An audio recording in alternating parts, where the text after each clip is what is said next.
और आरसीडीएफ पर प्रतिवेदन जो आए हैं, मैंने देखा कि आरसीडीएफ के प्रतिवेदन जो है वो 4 साल के एक साथ आज दिए गए हैं। मुझे लगता है कि ये सदन की अवमानना है। प्रतिवर्ष जो ऑडिट और प्रतिवेदन जो दिए जाने थे वो समय रहते दें तो कई सारी चीज़ें हो सकती हैं। आपके माध्यम से मैं मंत्री जी का ध्यान आकर्षित करना चाहूँगा, जैसा कि पहले भी तमाम सदस्यों ने विभिन्न प्रकार के घोटालों के बारे में बात की, भ्रष्टाचार की बात की।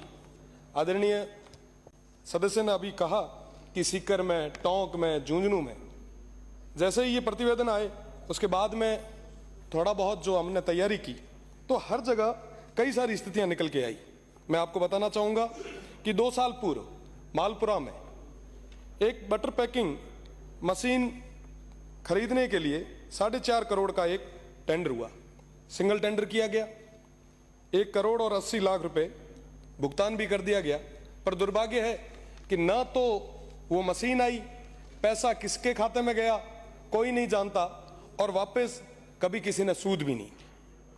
मैं आपके माध्यम से ध्यान आकर्षित करना चाहूँगा कि आरसीडीएफ की अभी बात चल रही थी कि ये जो स्टॉक है दूध का, पाउडर का, लगभग 14,000 टन घी का, ये इतना स्टॉक पड़ा है, इसका क्या करेंगे? इसके अंदर भी एक बहुत बड़ा खेल है। तमाम तरीके के जो प्रोडक्ट अभी मार्केट में आ रहे हैं, इन पे प्रोडक्शन की कोई डेट नहीं लगी हुई, एक्सपायरी डेट इस पे लिखी गई, क्योंकि ये रीप्रोसेस करके मार्केट में लाया जा रहा है। ये बहुत बड़ा मामला है। एक तरफ हम सब शुद्ध के लिए युद्ध कर रहे हैं और दूसरी तरफ अगर ऐसी घटनाएं आगे आती है तो मुझे लगता है कि मंत्री जी को इस मामले में कड़ा एक्शन लेना चाहिए। और सरकारी उपक्रम ही जब एक्सपायरी माल मार्केट में बेचेंगे तो फिर आप अच्छी चीज़ों की किससे उम्मीद करेंगे? आज के समय में जेएलएन मार्ग पर मैंने एक ही डेयरी का इतना बड़ा वो स्टॉक देखा है, इतना बड़ा वो शोरूम टाइप का देखा है। हमारे वहाँ नहीं है साहब, पशुधन सबसे ज़्यादा है, पर डेयरी के मामले में हम बहुत पीछे। अभी बात चल रही थी साहब, इतने अनुपात में पशु है, डिमांड इतनी है, सप्लाई ये है। साहब हमारे वहाँ पे प्रोडक्शन बहुत है पर यहाँ तक लाने वाला कोई नहीं है। अभी बात चल रही थी कि साहब ऊँटनी के दूध से कैंसर को सही किया जा सकता है। अभी बात चल रही थी साहब सेवन घास की, थार पारकर नस्ल की।